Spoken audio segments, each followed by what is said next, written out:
Indian temple is not a place of worship or prayer. Are you aware of this? It is not a place of worship or prayer. Today, because you don't know what else to do, you're going and doing things that everybody else is doing everywhere. Nobody ever leads a prayer in the Indian temple. These were… there's a whole science of building a temple. This is called as Agama Shastra. If the shape and size of the idol, the mudras that the idol will hold, the mantras that you use to consecrate this, the size and shape of the sanctum sanctorium, the outer parikrama, all these things, there are five basic ingredients. If these five things are properly matched, it will become a very powerful field of energy.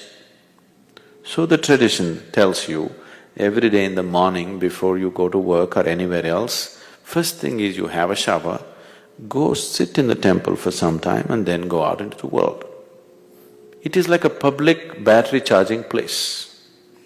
Once you go into the world, the nature of the world, the physical, material world is such, once you go into the world, every transaction in the world is like this. My profit is your loss is my profit.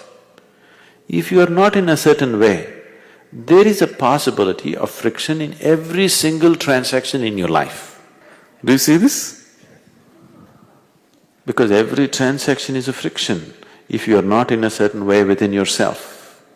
So every day you go there, charge your batteries and go out so that you sail smoothly through the day and come back. So the Indian temple was never a place of worship or prayer. Even now it is not so, though people are slowly trying to make it like a church where they go and pray and ask for this and that.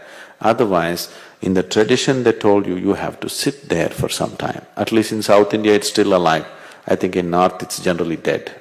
People who come from South India are aware they must sit in the temple for some time.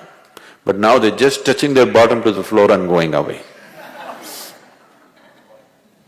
You can… there are live temples which are very, very powerful. They've given you something about the Dhyanalinga temple.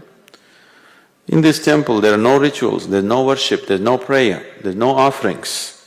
It's in total silence, always. You come and sit there. Somebody who does not know anything about meditation, you come and sit there, without a single instruction, he will become meditative.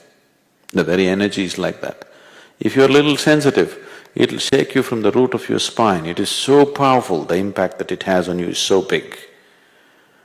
All the temples were built like that, but for different purposes, some for well-being, some for physical well-being, mental well-being, material well-being. Like this, they built various types of temple.